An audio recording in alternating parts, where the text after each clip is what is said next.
Everybody has opinions on budgeting. In my 16 years of doing real estate, I think budgeting is vitally important to do before you start looking at houses. And a lot of my opinion comes from influences of Dave Ramsey, Caleb Hamer, and some other business books I've read about budgeting.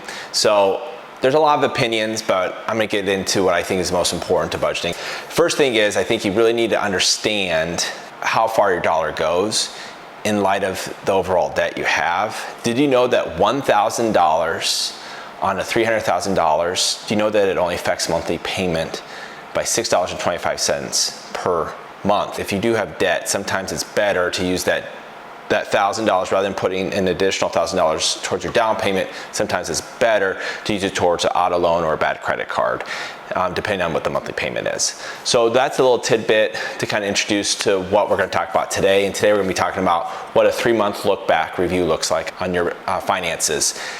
It's very important when you are setting up your budget that you look at the last 3 months and see where your spending has gone. So this is how I do it. I'm sure there's other opinions of how to do it, but this is how I do it. I want to walk you through it. The first thing is I'm going to be based off of this information on what the median income is in Ankeny, Iowa. And so the median income in Ankeny, Iowa, which is a suburb of Des Moines, is $108,000 per year.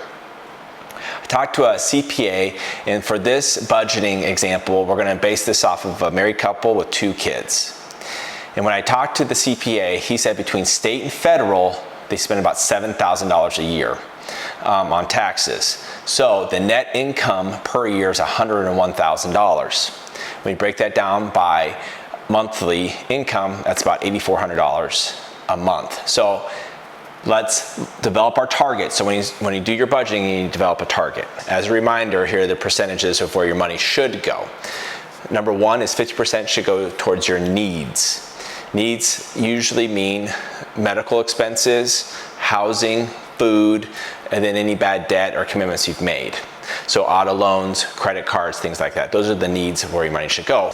The next thing is 20% of your income should go towards wants, or can go towards wants. Now, wants are typically discretionary fun things you spend on. So that's entertainment, going out to eat, vacationing, things like that. Stuff that you don't, it's not a need, it's a want. And so when you go on your Excel sheet, you put that column, you put a W for wants. So when you go through all your expenses, you put a W for things that fit wants. The next thing is charity. So charity is 10%. So that's a lot of times as Christians, that is tithing, or I think it's just good to give back. So itemize 10%. So you put C for that. Next item is 10% is strategic. So strategic a lot of times means if you're investing, or if you're saving a little bit of extra money to pay down other debt. So if you're paying extra towards a credit card, say you owe $2,000 on a credit card, you have 3 years left on it, the minimum payment's $100. Let's say you're putting an extra $100 a month towards that amount that you owe, then that can be a part of strategic. The last amount is savings. So when I put for savings, I put bonus. And the reason I put bonus, I can put a B.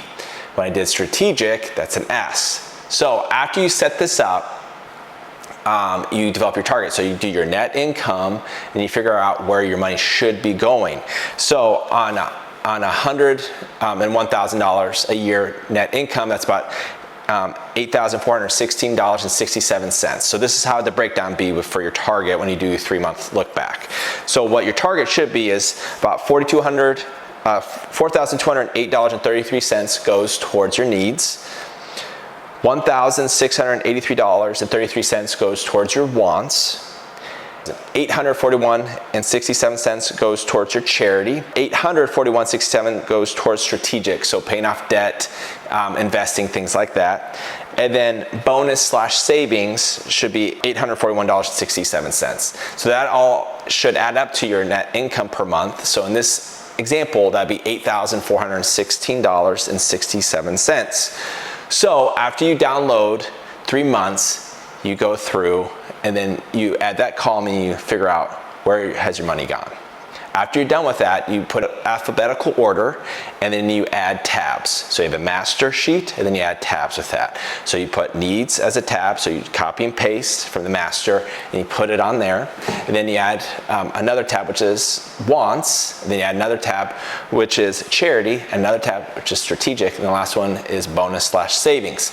You have all those tabs, and then you figure out where your money is going, and then you can break it down. And then you average that over 3 months, where has my money gone? You might discover that 40% of your money is going towards needs. Maybe you're discovering 60% is going towards needs. Maybe you're discovering 20% is going towards needs and 40% is going towards wants. Wants is stuff you can cut out. But after you do that, you will actually discover where your money's going. And it's so vitally important that you learn how to budget before you buy a house, because that will give you buying power, and you can get a nicer house if you have buying power. So here's some things you discover when you go through this. You discover bad subscriptions that you have. For me personally, I purchased Dribble Up for my kids to use, that subscription. It's probably been about 18 months since they've used that, and I had no idea it was on auto. That's $18 a month. I felt disgusting about it, but it's like, you gotta go in it. And I thought I canceled it, but I didn't, so I need to cancel it. So when you go through that, you figure out your wants and bad subscriptions. The next thing is you'll figure out how often you're going out to eat. That's a huge deal. And if you can stop going out to eat, that'll save a lot of money. Now, out to eat is necessary at times, I do it, but that's discretionary spending. If you can just plan ahead with your eating, that will save you a lot of money.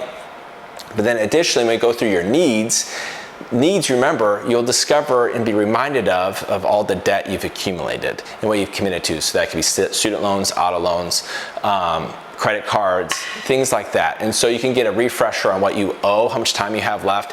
And then when you look at that, and then you cut out of the wants out of your spending, you can figure out, okay, how can I strategically spend more money towards the debt? So that 3 months will help you develop a strategy to pay off debt. By cleaning up your budget, this will help you in the home buying process, because it will help you stop your bad spending. It will rediscover bad debt, and then actually develop a game plan to pay that off. It will help you create a budget, and that budget will tell your money where to go, every dollar where to go to. And by creating a budget, it's important that you check it weekly and make adjustments. And the last thing is, a budget creates a plan to empower you so you can move forward. The key thing with this is that you really think about what your life is going to be and things like that.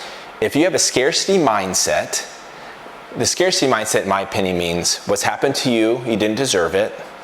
And then the success you perceive from other people, they didn't deserve it. If you want to buy a house, if you want to live on a budget, and you want to get out of debt, you're going to have the core belief that you have agency in your life, and you believe that you can get better each day.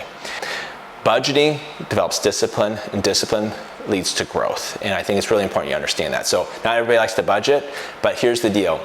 Everybody has the desire to win, but champions have the desire to prepare. When you prepare and create a budget, this will lead you to help you buy a house. So it's important that you budget. And I think it's important to understand that people completely overestimate what they can do in a month, and they completely underestimate what you can do in a year. By budgeting and being consistent every week, checking your budget, you'll be astonished what you can accomplish in a year and cleaning things up, and how much money you can save and get better at budgeting, and then you can be in better position to buy a house. It is vital to understand where your money is going so you can stop bad habits. To conquer oneself is a greater victory than conquering the thousands in battle. Aristotle says that the life unexamined is not worth living. You need to examine where you spend your life and your time. And I think it's important to do budgeting, a 3-month look back. Benjamin Franklin said that a small leak sinks ships. And so I think if you have bad spending, it's important to realize that just a few bad subscription services can completely derail your goal of home ownership. So I want to encourage you. A lot of success is simple. A lot of success is not exciting. And budgeting is not exciting.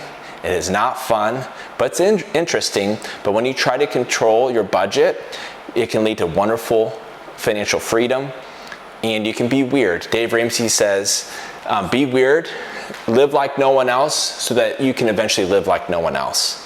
No one budgets. No one tries to have self-control of the budget, or very few do. I'm just talking about in hyperbole. The sooner you can learn about budgeting, the sooner you can create financial freedom, and the sooner you can have agency in your life. If homeownership is one of your goals, Please reach out anytime for a free home buyer consultation. During this time, we will set up a plan, whether you want to buy a house in 2 months, 1 year, 5 years. We'd love to help you, and it's one of our greatest desires to help people get on the path to home ownership. And a lot of times it starts with a free home buyer consultation.